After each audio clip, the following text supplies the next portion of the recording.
And so I think that's what I love about, sports in general. It's like where dreams meet reality, because we all think we're up here. We all think we're so badass and we're all gym heroes. And then we go to the competition, you get humbled real quick.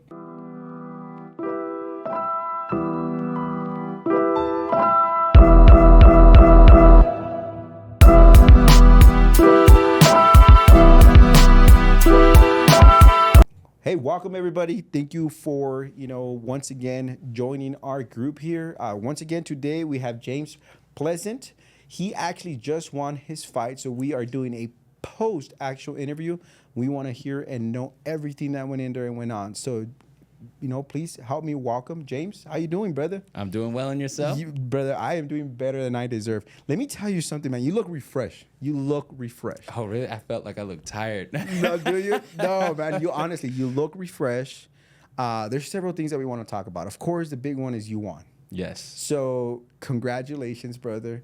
Let's kind of go in there. And how would you like to start with this? I know that we have the video. They'll be able to go in there and pull it up. How about we go in there and we kind of start with that? Let's go in there. Let's just kind of see some minutes of this, brother. And then let's kind of talk about it. For those out there in El Paso that missed the fight at the actual Coliseum in Las Cruces, here's a little clip. Guys, can we go ahead and roll? Oh, that's my opponent right there. Yeah. Oh, and that's my friend Kaylee. She's wearing the fight shirts. Pleasant. Uh-oh. Here we go. Oh, this is all the squad right here. My coach, Patrick, Gotti. James Pleasant. Yeah. My mom was slanging those shirts, man. I told her to hold the bag, and everyone was like, I want a fight shirt. And I was like, go find my mom in the VIP section. Yeah. Brother, you look so comfortable. What was going through your mind, man? It was super calm, like sometimes you walk into a fight very nervous and this and that. I was just calm. This fight was at home. I had a lot of people in support. They told me they were like, at least a third of the crowd was there for you. Yeah. And I was like, I appreciate that. Here we go. Look at that, man.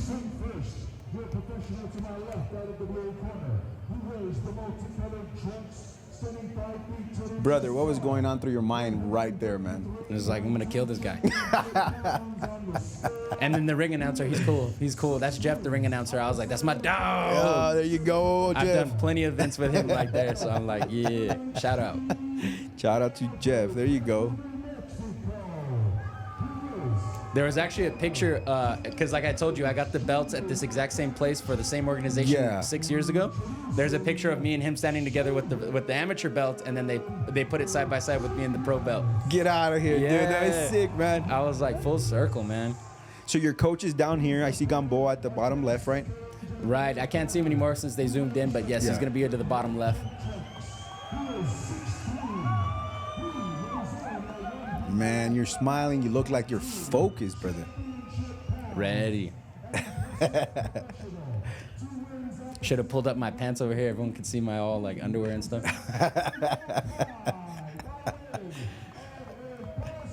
Tell me, do you feel some sort of nervous going in there, or you're just in the zone at that moment? I think there's moments of nervousness, but you don't want to stay in that way. You don't want to have that, like, what do you call it, adrenaline dump? Yeah. So you kind of like want to, like in the back when you're warming up, I try to like spike that adrenaline and then like kind of just ease it out, so that way you kind of find that little mellow spot and you just maintain. Go. That way you're constant. Yeah.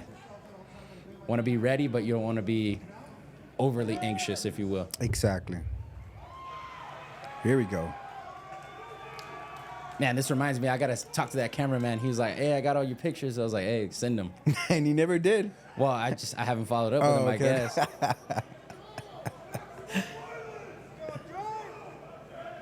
Yeah. Everybody's screaming for you, buddy. Well, especially in the section you guys were, that was like the They were rowdy there, huh? Yeah. Yo, Kai, baby. There you go. There you go. So kind of talk to us. Walk us through what's happening right here, brother, if you may, I know that, kind of this angle is, I don't know if this is, a good angle. Look at that, man. You popped them right there. Yeah. Everybody was like, he told me afterwards, he's like, you rang my bell with those head kicks. And I was like, oh, I know. You looked a little dazed.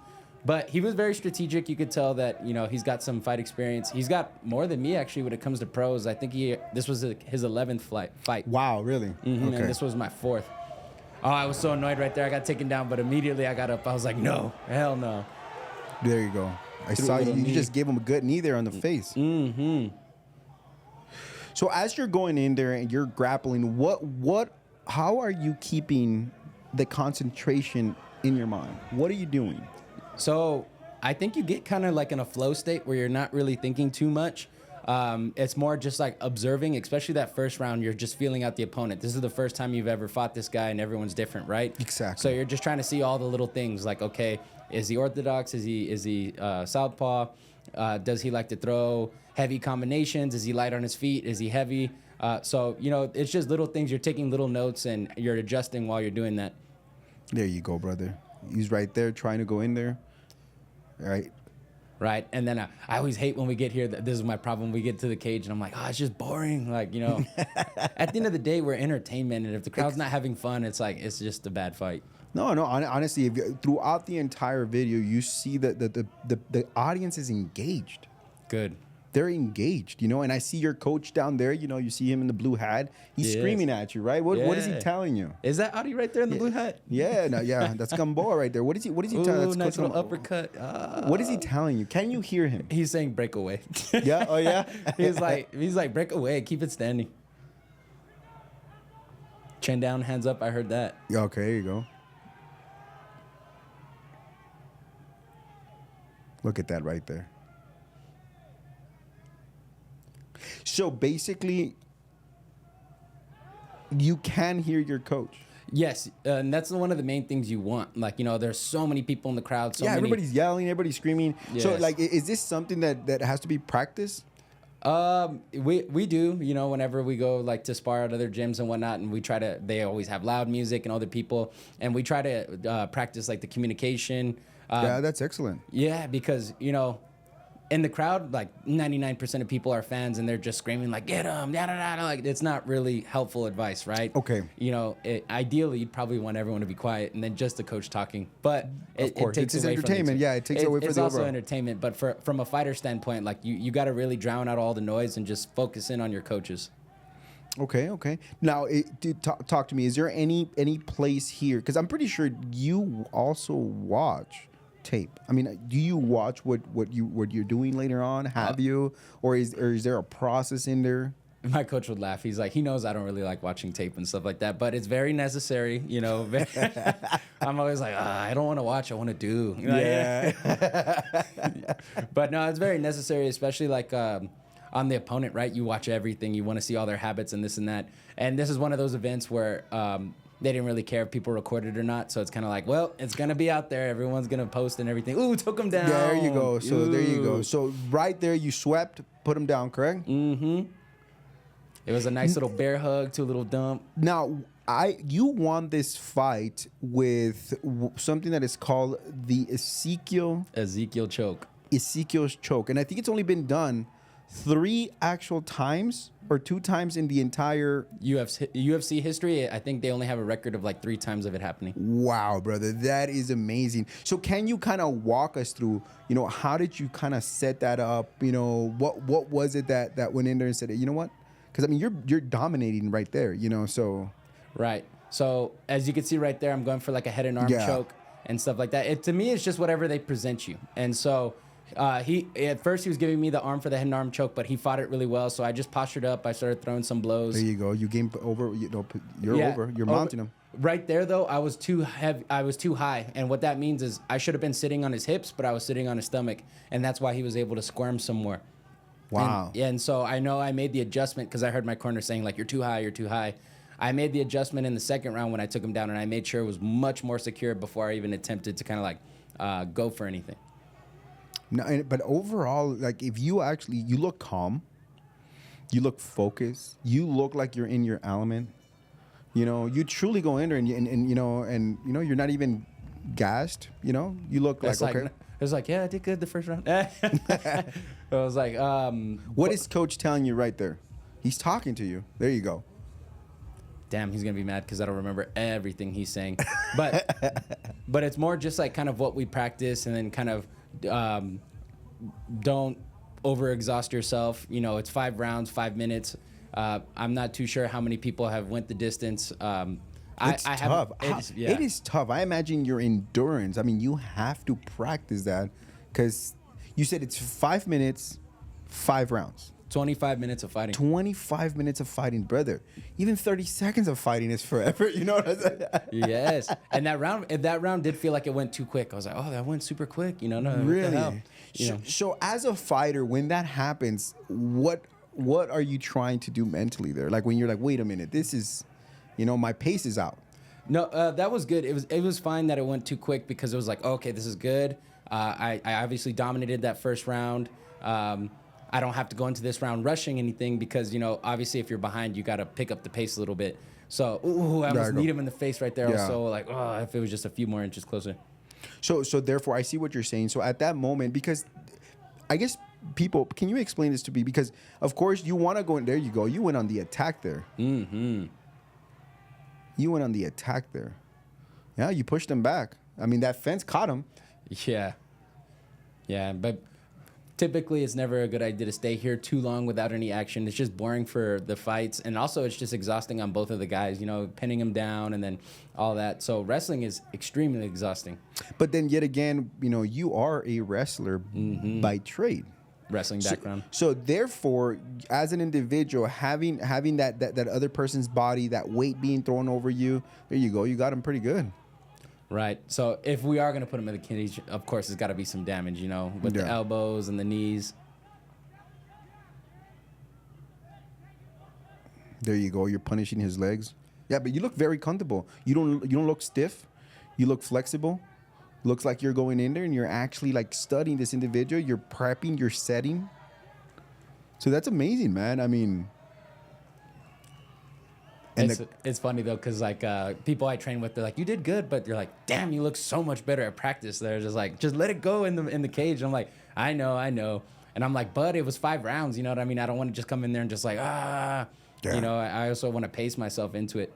There you go. You popped him right there. Yeah, that was a cool one right there. I had like pulled his arm into it, so like the momentum, and I threw the punch, but luckily unfortunately he dodged it. But man, I felt that one was gonna be powerful. And so talk to me. What? There you go. You guys had a good little interchange right there, man. That is wild. The more that I watch it, the more that I see things that you're going in there and you're doing, and you could kind of see your guys' thought process, his counters, your offensive, and vice versa. So right. that's, I mean, it's super cool that like you said. So now, can we go in there and can we talk about there you go. You hit him pretty good. Your opponent. Going into this fight, what was some of the things that you knew that you had to go in there and you had to kind of focus on? Well, I knew he was a shorter guy, and usually shorter guys like to crash. And so, of course, you always got to be worried about that. Explain crash. As a longer guy, you typically like distance. As a shorter guy, they typically like to be close. And so when I say crash, they come forward, which I was a little surprised that he didn't do that in this fight. I was the one doing the crashing, which is kind of like, as a longer guy, everyone's like, no need to crash, no need. It's like, especially when you're so tall, where it's like I could be at a distance where I could hit you and you can't touch me. You kind of want to keep that optimal distance. Yeah.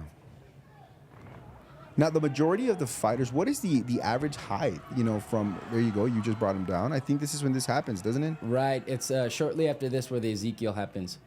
And so he's got this overhook right here, which is preventing me from posturing up, from throwing strikes. That's a good defensive move from the bottom. Micro movements, wiggling out that arm. At that moment, you're feeling that weight. You're feeling that, yeah. There we go. The arm got out, and now I'm like prepping. I'm like, okay, you're about to get damaged, and he knows this. And then I caught him right there, and then you could see the Ezekiel seeks right in. There. Yeah. And then right there, I'm just like a snake, you know what I mean? A lot of people with the chokes, they rush them. It's like, I used to have a pet snake, so I know it's like it takes time to choke someone out, So that is so wild, brother. Even from, the animal kingdom, you're pulling some stuff. I love that, man. There you go. Look at that. Coach is pumped. Yeah, everybody's pumped. And then, he's pumped. You see him dancing right there. And then they play, they not like us. They not. I was like, they played the good jams and everything. The DJ was on point. Can you guys go in there and kind of hire that up a little bit? I want to go in there and get into some of that. Yeah, buddy. Can you see my coach all happy? Yeah, look at that. Yeah. So that's my coach Sal, my strength and conditioning coach. That's my training partner Adrian. Yeah. That's my jiu-jitsu coach Patrick. Shout out, guys. Shout out. You got Gambo over there in the back. Yeah, that's my head coach Adi with the hat. Yeah. All of us rocking our Icky gear. Team Yokai. Good, brother. So now let's go in there and kind of, well, congratulations, brother. I mean, honestly, now those of you out there, I don't know if we could go in there and kind of shift this. I want to kind of ask you a couple of things. Those of you out there that did not go in there and did not see, now you guys have to go in there, tune in onto the actual podcast, go in there and watch, and share. I mean, this is amazing. Our local talent went in there and did it, brother. So I am so proud of you, brother. Thank you so much. That is amazing. Even watching it, I mean, it just seems so good. And here comes the question, man. I mean, you look refreshed. You just fought. You look refreshed.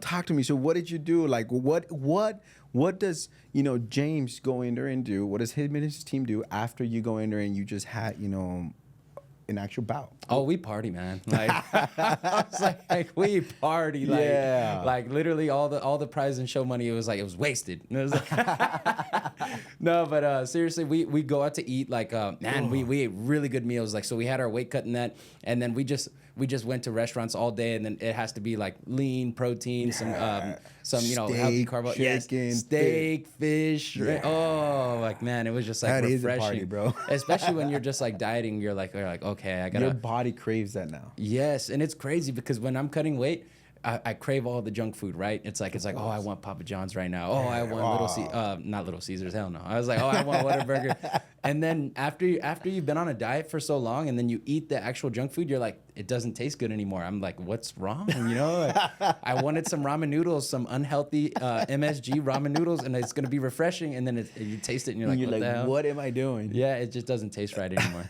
So you actually went out there, and then you like you say, you celebrated with your team. You guys went out and eat, and then what is your plan? What do you do afterwards? Like, do you jump immediately back onto actual training? Absolutely. So you always take a body check to see, like, okay, are you injured and this and that? And then, of course, we'll probably take like that weekend off of just kind of just like relax, recover, because a lot of the time you don't feel it during the fight because of all that adrenaline. And it's not till like maybe the day after where you're kind of just dome like syndrome, right? Yes, where you're just kind of like, oh, my body, like you take that shower and you feel all the scratches and everything afterwards. So we usually take like that weekend off, and then depending on how good the body is, we go right back into training. Usually light training. You don't want to. The body's been beat up, and like what I tell people, and this goes back to the conversation we had before this started about smokers and whatnot. Yeah, I don't like them, brother. I'm gonna go in there and I'm gonna call it. The more that I get to learn what a smoker is, I don't like it because it doesn't necessarily benefit the fighter. So please go ahead. Right. And so for those of you who are unaware, a smoker is basically a fight is that what they call unsanctioned. And so what that means is that it hasn't been put through by the commission. It's not going to be technically an approved fight. And so it doesn't go towards your record. A lot of the times these guys don't even have insurance. You're not going to get paid for the most part. So with a smoker, it's kind of like a glorified sparring match. You're just saying you did it to do it. And yes, some guys are like, well, I'm getting experience, this and that. But to me, it's like, at what cost, The risk reward ratio is just not there. Exactly, because there's just so much that could happen and go wrong. And then on top of that, you're taking damage. Every time you step in that ring, you are taking damage. And so I want to make sure that damage is actually going towards something. It's going towards, your career, brother. My career. Eyes that one day they could pick you up and say, like, okay, on your record, you have this many fights, this many wins, this many finishes. Like, all right, pick this guy up. There you go. Now, one of the things that you had said, previously, actually kind of behind the actual scenes, was that, individuals that kind of, are in the realm of, sanctioned versus unsanctioned, I mean, it can hinder you, correct? It can hinder you a little bit because... Can you give us kind of an example? I mean, of course, it's people, I wouldn't want to over there, kind of killing us and judges. This is just an example, and it's food for thought, though. It really is. It's just my opinion, because there's a lot of young fighters out there that are just eager to fight, and they'll take anything, and then in the long run, it could be detrimental to your career because the promoters talk, the commission talks, and you might not think it, but, you you don't show up to a sanctioned fight one day because you missed weight or this and that, well, all the other organizations are going to know about it. And next time they're putting a card together and you want to get on that card, they're going to think about it because that's time and money that's invested in you that, you know, it got blew over. And man, I've had so many fighters pull out on me, like a couple of them pull out the day of, and it's just so disrespectful. And, you know, I understand things happen. You know, no, most definitely. Things happen, but at the end of the day, it is a business. And, you know, like, it's kind of like you messed with my money, their money, people's time. People had to take time off of work to fly in, do all this, whatnot. And for you not to show up to the fight for whatever reason, that's just the loss. And, you know, if even if it was a legitimate reason, it's kind of one of those like, well, the respect and the expectation, the commitment, brother, because went down. You know what, it is so craziness that you went in there and you said that, and like you said, it's business. So let's go in there and let's kind of paint a picture for the audience. So number one, you know, there's the promoters, there's people that are working in the venue, you know, people that are selling in the stands, they're selling tickets, there's individuals that have to clean, sweep, set up, there's individuals that have to do sound, video. I mean, we're talking about that. Even this is why I believe I don't like the smokers versus the the sanctioned fights, because you know, the fighters, you know, they get paid, you know, there's this entire process like you just described. And if you go in there and you, let's say I fought in a smoker, then all of a sudden I want to go in there and fight in a sanctioned fight, it's gonna, what if all of a sudden the guy that I was, you know, because it's super popular in social media, like there's rings that people make in their backyards, and then like they're boxing each other out there, you know, and it gets millions of views. Yeah. But what if the guy that I'm going in there and boxing, you know, goes in there and has, I don't know, hep C, you know, hepatitis. Yeah. He could have hepatitis. It's unsanctioned, so they don't care about medical and blood work. And then you fight that guy. Then you go to a sanctioned fight, and they're kind of like, "Hold on, wait a minute. We don't know. Look at your blood, man. We don't know where you've been. We don't know what you. And you could be taking fights on the side. And the commission has very strict rules about like how many days you could fight in between. They have very strict rules about your paperwork and blood work, and how many times you've been knocked out determines how many times you could fight again, and blah blah blah. And honestly, and all of that is important because the fighter, you know, you guys are putting your body at the line.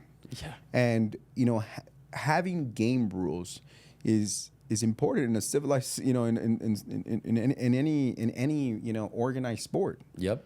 You know, because if not, then you're going to have all kinds of craziness. So I thank you for opening my eyes into what these smokers and these things are, you know, because of course they pop off all over the, you know, the El Paso, you know, and in many cities. But the truth of the fact is that, you know, this is for the audience. Like, hey, audience, understand that, you know, we love this type of entertaining. We love what, you know, guys and gals like you do, you know, go out there and they do this for the sport, for the blood, for the sweat, for the glory, you know, for all that grind that you guys do. We love that, you know, and I agree with that. But I think that we also should go in there and, you know, set a standard, like say, hey, let's make sure that these individuals are also taken care of. It's not just a meat grinder. Yeah, please don't exploit the fighters, man. Like, that's the worst. And you said it earlier before we got on the camera where, you know, these events, you know, these promoters are making all the money and then they're not taking care of their fighters. And that can go for a lot of promotions, even some of the sanctioned ones, like, you know, not calling anybody out or anything, but really be careful about all you up-and-coming fighters, like what organization you're fighting with, what opponent you're going to be fighting with, because you can be put in the ringer, you know, and like you could be fed to the wolves, where it's like a guy could have like 10, 13 fights and it's your debut. It's like, that's not a fair setup, you know? Exactly. No, unless he got knocked out all 13, then maybe it.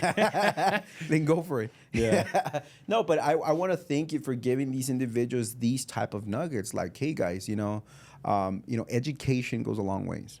Yeah, education absolutely. in any aspect goes a long ways. It doesn't necessarily mean that, you know, but it's important. Right. Oh, and I want to touch up on this topic because you asked it in the last podcast that we did. You said, how can local people support their fighters?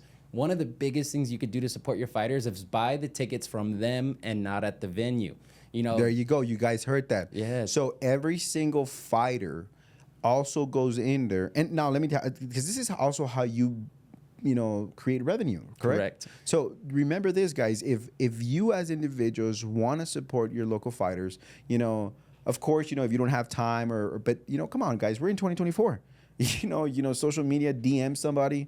I mean, I'm pretty sure that is a big nugget. Like, guys, buy these tickets for and through the fighters. Correct, because when you buy from the fighter, not only does it give them an option of revenue, because typically the fighters will get like a percentage off the tickets that they personally sell. Oh, wow. You know, so I'm just throwing numbers out there. Every fighter negotiates with their commission. Like, let's say they get 10%, the tickets are $50.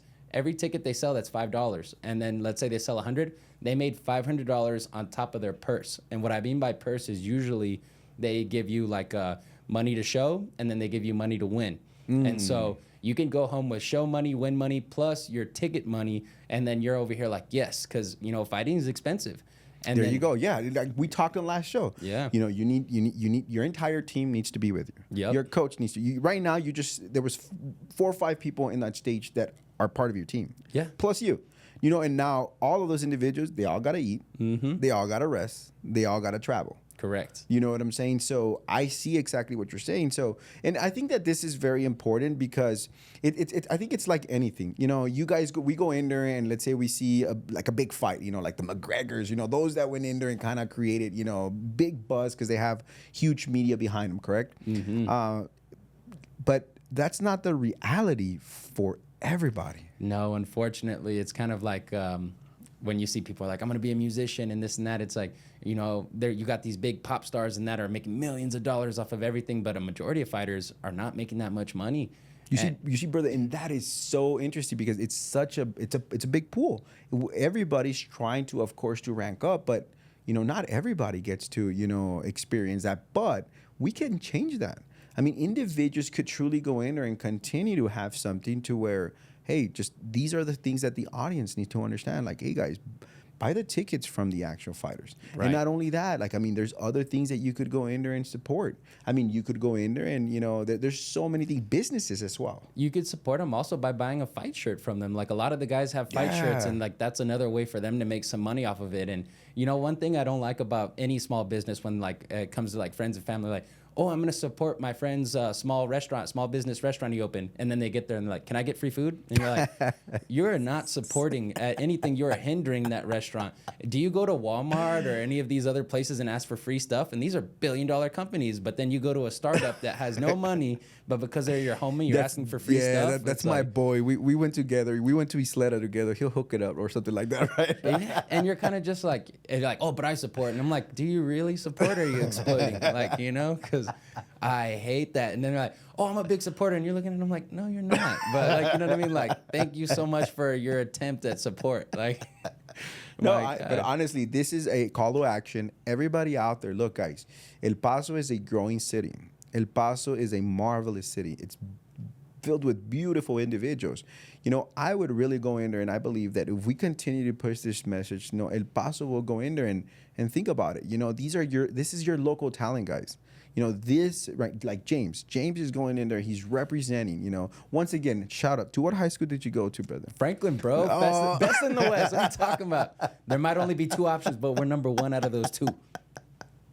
Love it. But think about it. This is somebody who's from here. And I guess the call to action is I want to put El Paso, because there's a lot of talent here. There's a lot of potential.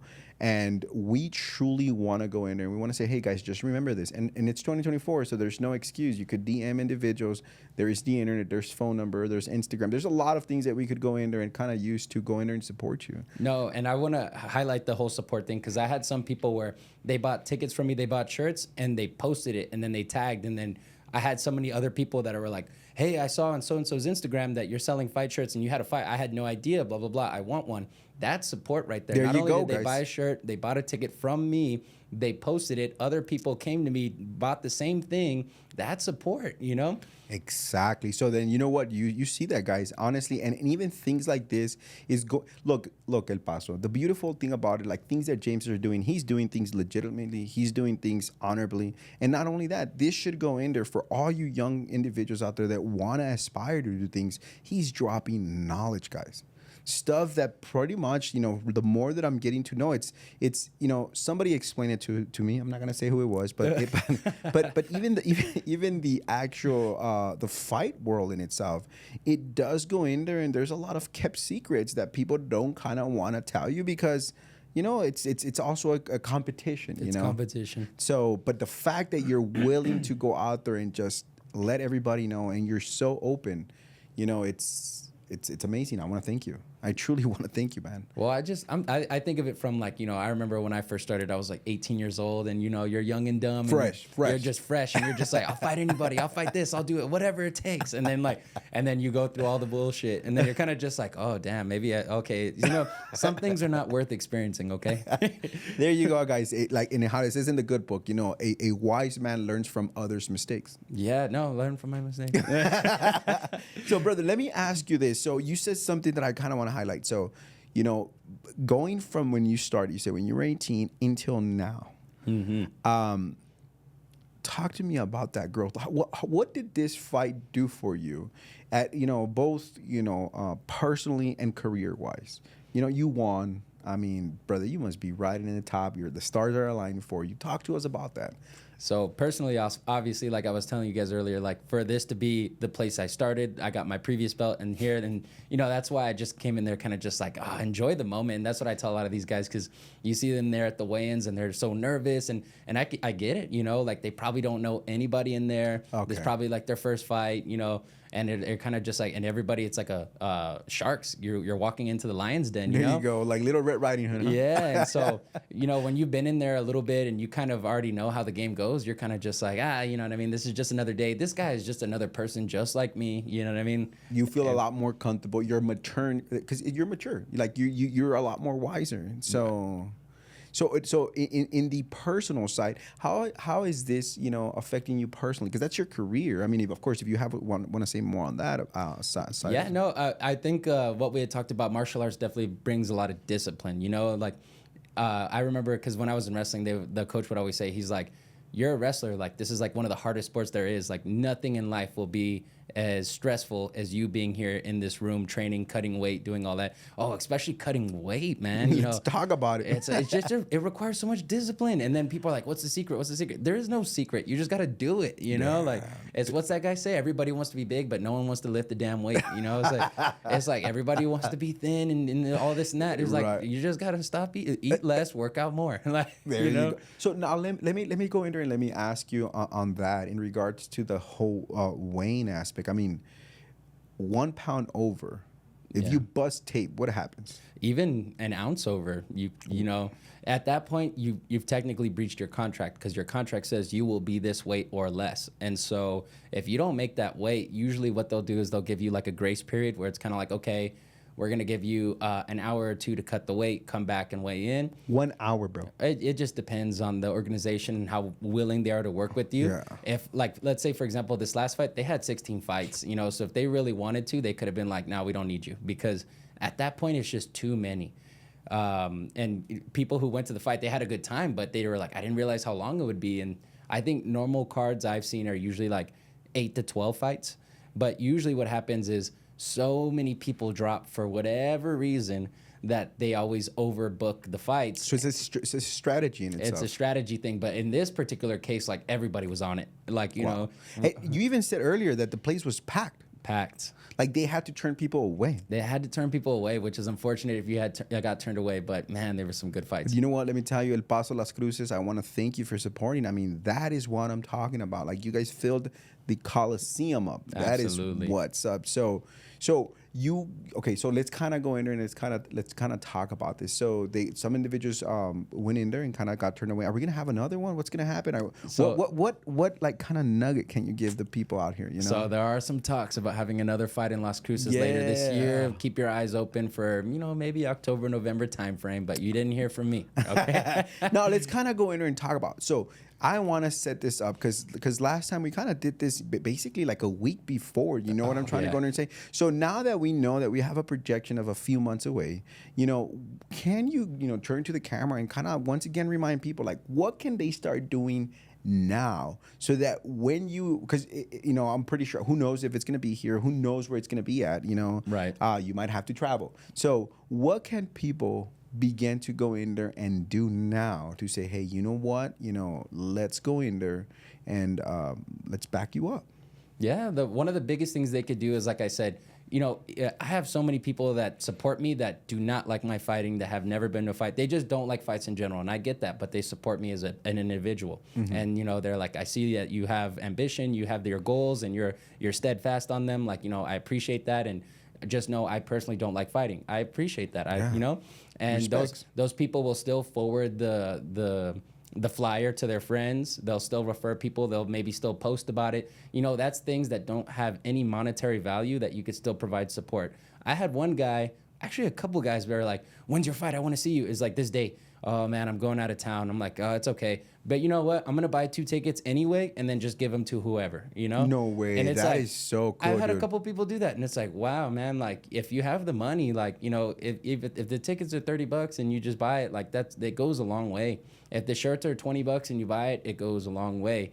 If you just post about the fights, post saying like, you know, my friend's a fighter, or my friend's an artist, or my friend's a musician, they do this, check them out. That goes a long way. Exactly, because it's passing along the information. Right. And you don't know who kind of really enjoys this. You know, that this is like, man, I love watching this kind of stuff.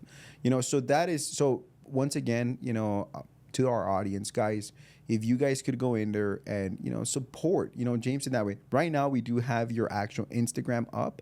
So Oh. can we actually, you know, so basically it is what I can't read from here, but Young it's Avery 12. Young Avery 1212. Young Avery, baby. All the opponents are gonna look at this now, like, all right, let's look at all his fights now. Look, oh yeah, I see. Oh, yeah. So now let me go in there. Now that's pretty amazing. I mean, it is important. Individuals out there, you know, you guys could go to the actual Instagram, you know, follow, like, and share. That in itself is huge because you never know that by doing this, it might catch somebody's eyes. You might end up also. And another thing, if you're a company out there and you want to go in there and you want your logo, you know, go out there and be shown, you could actually also go in there and sponsor. It's so true. You know, you could be on the fight shorts. You could be on the fight shirts like where Allegiance was. Or you could have a podcast where we're up here and we're like, you know, benefiting everybody, spreading the word. Exactly. So, guys, go out there. Companies that are out there, you know, if you know anybody, any owner, or anybody that says that they enjoy this kind of stuff, let me see if they're able to go in there and put, you know, their money, you know, to right use. Yeah. So by all means, that is something that I want to do as a call to action to everybody.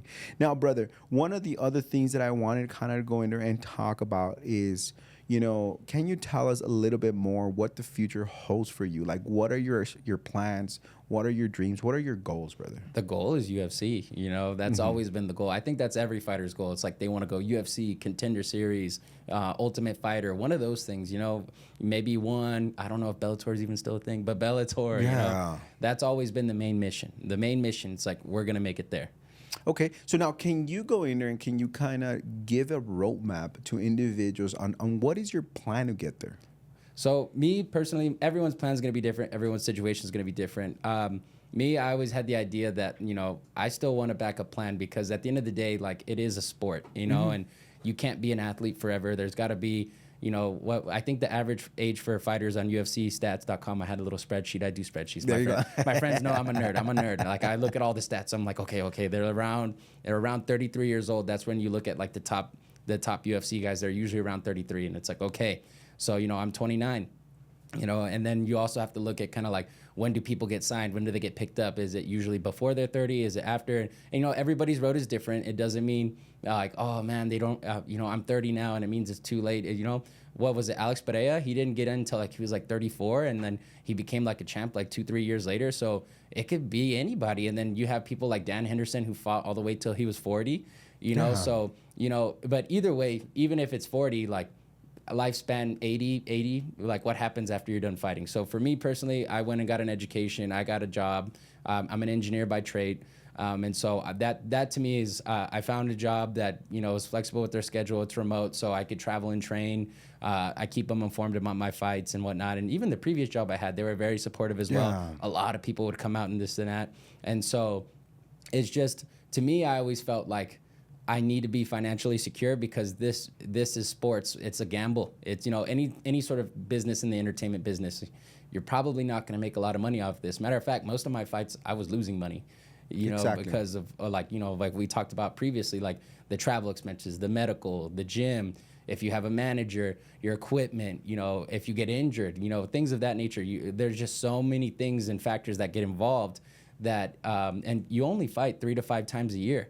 On average, on right? Average, Some people fight more, some people fight less. But let's just say, even if you're making like $10,000 a fight, which even in UFC status, like some people are only making like $10,000 a fight, and you could, or less, and you could look. And up that's at UFC. So that's at UFC. So imagine what it is locally, way less than that. And so you have 3 fights, 10,000. That's $30,000. That's not. You're not banking it. You're not. That's very hard to make a living off of 30K. And then, mind you, a lot of those fees go to other people. Like I was saying, like it can go to your coaches or whatever. Yeah, no. I mean, I could only imagine. I mean, you still have to go. You're going to go dressed. Mm-hmm. You know, your gear. I mean, I want to thank you because this is what I want to let people know. Like, hey guys, like this is fun, but at the same time, you know, it is a business, and I do agree with what you're saying. Now, let me kind of go in there and ask you because you know you're truly an inspiration, brother. You won't stay silent. What are some of the things that you have in your horizon that you kind of want to do for the community? Like, what are some of the things that you're passionate about? What are some of the things that you as an individual are like, hey man, this is how I also want to affect? Because I love the way that you're saying, you're like, hey, I am conscious, I am a realist. I know that this groovy train that I'm riding right now is not forever. Right, exactly. So, but I also do believe that God has blessed you and also He's giving you a platform to be able to take it as far as you potentially have. You know, of course, as long as your thought process stays the same. You know, in other words, where you're using all that energy for what you do, you know, because you also are involved in the community. So what are some of the things in the horizon that you would like to go in there and do, and things that you would like to affect? And, you know, can you tell us a little bit, can you give us a little bit of insight in that, a little peek, you know, some of your ideas? So for me, a dream for me would be kind of like being like the trailblazer, right? You know, there are fighters who have made it out of El Paso. I could think of like 2 or 3 at the top of my head. But the thing is most of them don't train here and they don't make it out from here. Like they're born in El Paso, but they move to a place like, let's say Vegas, or they move to like Arizona or something like some that. place where they actually have legit UFC fighters that are coaching, training, and, you know, they get all this exposure. In El Paso, you don't get that here, you know? So, and they don't, up until recently, they haven't really had a whole lot of promotions here locally. So, you know, if you want to be a fighter in El Paso, that means you have to travel, which is expensive. And then on top of that, you're going to enemy territory, you know? Exactly. And to them, like, you're just another number. You know, they don't care. Like, you travel all this way, the opponent's sick or whatever happens, and then you're just like, damn, I brought like 30 people with me, and I had to spend all this money. All these people took time off and whatever. And to them, it didn't go. And it didn't go through. And to them, they're just like, oh, tough titty, like whatever. And you're kind of like, damn. You know what's so crazy? Because even in the book, in The Art of War, it kind of goes in there and tells you, like, it's better for you to go in there and be in your home turf, you know, rather than actually having to travel because, like you said, logistics, resources, all of that goes into play. Right. And it kind of does, it can potentially even go in there and affect the psyche. Give you a perfect example. Hey, you're going to, let's say not even that far. You're going to Phoenix. You know, you head over there. You still have to travel. They've called you, hey, you're about to go in there and fight. You got 2 weeks to go out there. You begin to do all your arrangements. You get over there. It's a week, but then all of a sudden you have problems where you're staying at the hotel. Yep. Or you have problems staying, you know, the flight. Like, think about this. You were talking about, you were talking about, you know, that whole thing that was happening with Microsoft, that whole blackout with CrowdStrike and all that. Largest IT outage in history. Yeah, think about that. You know, so imagine that you're going in there. You did your due diligence. You're gonna arrive there a week before.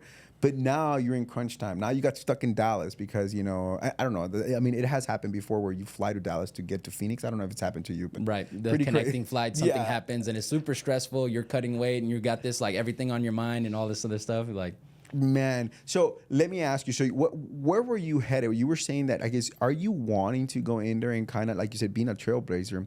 I know we're kind of jumping around, but do you, as an individual, want to affect the local talent here? exactly. You know, when you raise the bar, everyone has to come through and follow through and stuff like that. And, you know, there's plenty of other fighters here who are raising the bar. And, of course, I want to be leading that effort as well.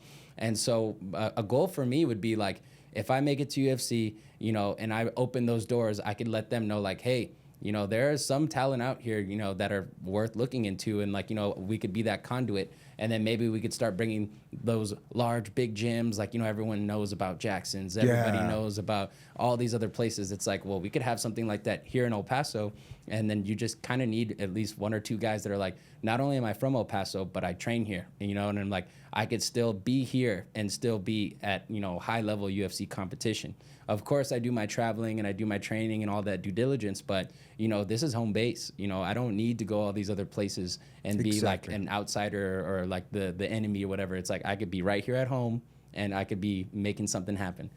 Brother, that is so awesome. I mean, that dream that you have, and then I could only, like, I'm already envisioning, you know, go in there, have a lot of these individuals, you know, both parents and, you know, young individuals that are like, man, this is something that I want to go in there and do.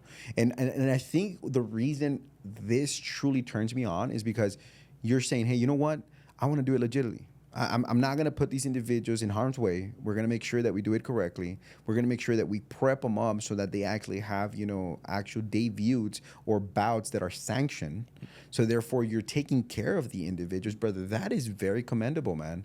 That is, I honestly, I pray to God that you're able to go in there and that you're able to do that. You know, like have your, you know, like how is it, Gracie's Academy or something like that? Right. But how would it be Pleasant Academy or something? Dude, why not, bro? I mean, you know, that kind of, but let me tell you something, and this is, you know, to you, to the audience, and to everybody, man. If we stop dreaming, brother, if we stop dreaming, if we stop saying, hey, you know what, this is kind of what I want to do, you know, what fun is it there to live? I could only imagine you having the Pleasant Academy, going in there, and all of a sudden, you know, you're taking kids that could use, maybe they have aggression, maybe they have trouble assimilating within school, but they're able to go in there and then be part of Pleasant Academy. And they turn around and they become better citizens. That'd you be know, awesome. Instead of going in there and doing drugs and getting involved with all the, because come on, let's be honest. Just like those individuals that are doing things that they're not supposed to be doing, those criminal organizations, they're actively recruiting. You know, but the youth needs like you said, something else. I mean, they could, and maybe they don't want to be fighters. Maybe they just want to do it for, like, because like you do yoga, you do, you know, a lot of other things that you know could be pretty cool. I mean, I think that's awesome. Right. You know, is that kind of what you were heading to?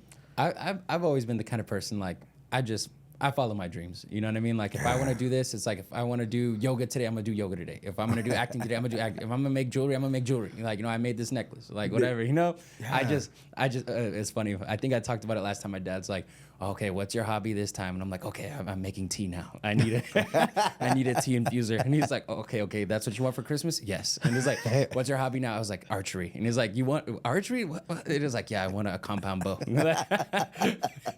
So I'm the type, like, whatever I want to do, I want to do it. And then, but I feel like I have, you know, there's that wild, like, idealistic part of me that's like, oh, I want to do everything. I want to do this. But there's also like that real kind of realistic mindset where it's kind of like, okay, but realistically, you know, what can be achieved? And so I think that's what I love about, you know, sports in general. It's like where dreams meet reality, you know, because we all think we're up here. We all think we're so badass and we're all gym heroes. And then we go to the competition, you get humbled real quick. You know, but you know what? That is so true. But have you ever heard, do you know where dreams and goals go to die? Oh, you said this last time. I was like, Lala, I don't want to hear this. It's in the planning cemetery. Mm-hmm. You know, 100%. But I like that combo that you have. You're like, I am a dreamer, but at the same time, I am a realist. You know, you have to. Mm-hmm. So if I have an idea and I have a dream, it's going to go through your actual, you know, thought process, and you're going to say, hey, is this possible? I mean, of course, you know, and hey, you know what it is? You know, yeah, it's going to be a little harder, or maybe I'm going to do this, but then you're willing to go in there, and it doesn't stay there. Right. You're like, I'm going to do it, and you put it into action, and then you make it happen. That is a super combo, bro. I try to weigh out the consequences, you know, and like, man, I guess it's that engineer thought. They're like, oh, you think like a robot. And it's like, that's how we're programmed to think, you know what I mean? Like Murphy's Law, like everyone's like, what can go wrong? And I'm already like, well, this. And they're like, oh, you're so negative. I'm like, it's not negativity. I'm just being real. Like, and I'm like, but we could have solutions for all of these. If you this happens, we it. could do this. If this happens, this. It's risk mitigation. Like, I think to a lot of people, risk mitigation is like, what's the Debbie word? Downer. A downer. And it's like, and they're just like, I'm not motivated anymore. I'm like, You but we suck found the energy solutions out of me. We Yeah. found solutions for all of the what's like. It's not a downer no more. I'm like, not saying it will happen. I'm just saying if it did, now we're prepared. We you have know? this course of action, or we have that course of action. And even if it doesn't go that course of action, at least we have like a backbone to how we could possibly, But- Brother, I still remember the elementary doesn't exist anymore. It was Press Elementary down at the Lower Valley. There was this third grade teacher, and shout out to her, Mrs. Sanchez. Don't know wherever she went, may God bless her. But she always had a big thing in her class. And it's always stuck in my mind where it's like, hey, shoot for the moon. If you at least don't make it there, you'll land among the stars. Mm-hmm. So that in itself is, I think you embody that, brother. You're like, hey, you know what? This is where I am going. And that is exactly what you're doing. You're like, I'm going here. But, the beauty about it is that even if you don't, I know you're going to be successful. So that in itself, I think that's what's amazing. That is what's amazing. Like, dude, don't stop that. And I want people to see that so that they understand, like, hey, man, stop being mediocre. Yeah, exactly. Stop going in there and stop being like, hey, a victim. Like, dude, get out there and look, it seems like you want to say something about that, brother. Shoot. Especially in this generation we're living, it was like, damn, man, us millennials and the Gen Zs, like, I don't know what's wrong with us, man. It's like, we don't like to work, and we're always playing the victim, and we're always like, it's everyone else's fault but mine. And it's like, what? Like, brother, we live in the greatest nation. The opportunities that we have here are, all you got to get up and do it. Mm-hmm. Get up and do it. And when you fall, get it back up and do it again. Right. And honestly, brother, I just want to thank you for everything that you do. Some people might be like, dude, like, why are you blowing smoke up? But let's be honest, we have to affect change. And if nobody else is doing it and you are, you should get the kudos. You know what I'm saying? You really should, because I'm pretty sure that it's because I've talked to other youth and they're like, man, I want to do this and I want to do that. And I'm like, well, why haven't you done it? Oh, it's because excuse. Yeah. I mean, and it's just like down the line. And I'm like, dude, and when I meet people like you that are like, dude, I'm just going to go for it. There's nothing but respect. Nothing but respect in that sense. What other future plans do you have, brother? I know I'm kind of switching there. What other kind of plans do you have? What other kind of things do you have in mind? What is cooking up there, brother? So I would love to get maybe 2 more fights by this year. Like, we had talked about a potential fight coming up in August, and it's like, whoa. And then we talked about another potential fight coming up October, November. So if the stars align, right? Yeah. If that happens, that could be 2 more fights this year. And then, hopefully those are wins, finishes, you know what I mean? Exactly. Of course, that you always want that. You always want to come out healthy.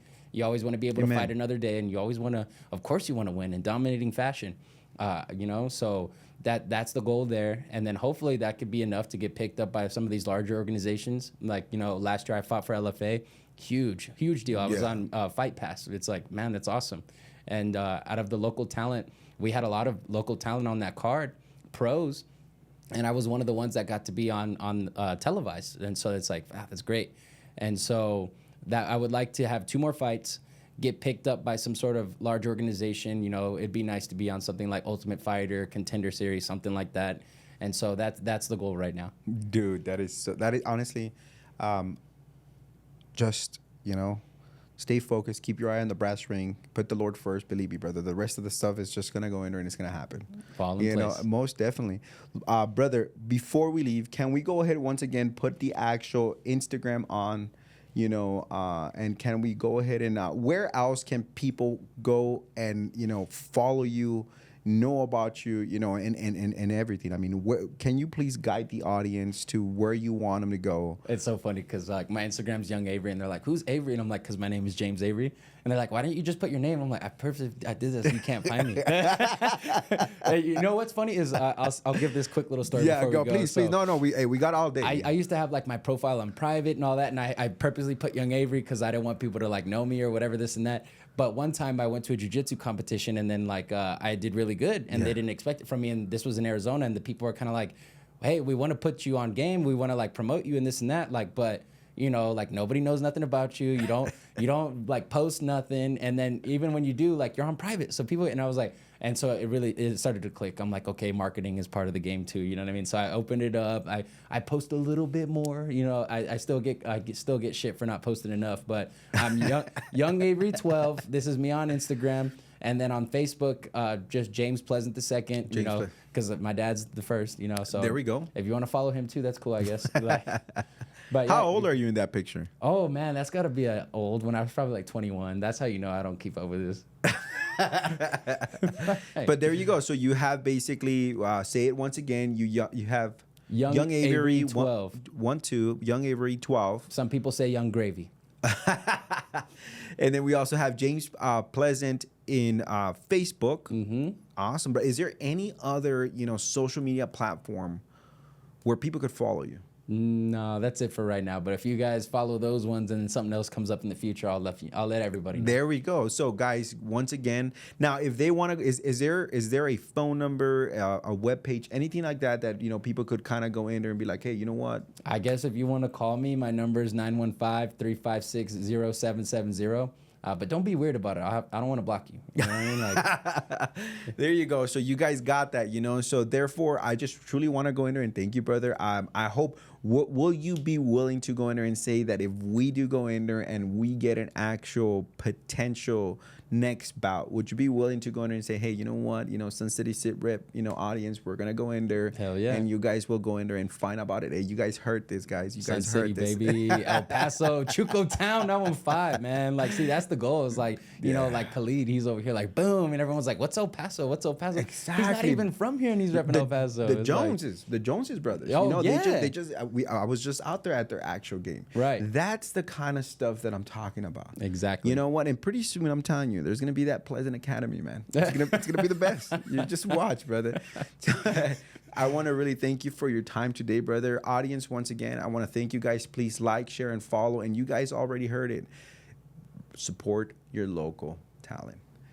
Thank you so much, brother. Is there anything else that you would like to say? No, just thank you, everybody who supported the fights. Even if you couldn't make it, we really appreciate your support. Thank you, everybody, for everything we've been through so far. Amen. This has been a 10-year journey, so everyone's played their part, the good, the bad, and the ugly. It's all come to where we are now. And just thank you. We live in a very blessed time in El Paso, Texas. You know what I mean? So I just want to say thank you to my home. Thank you to my friends, my family, my coaches, my training partners, my sponsors, and everybody, the fans, the commissions, the promoters. Like, the list can go on. And if I missed anybody, I'm sorry, but just thank you, everybody. Thank you so much. There you guys heard it here at Sun City SITREP. Thank you so much. God bless you, and until next time, thank you.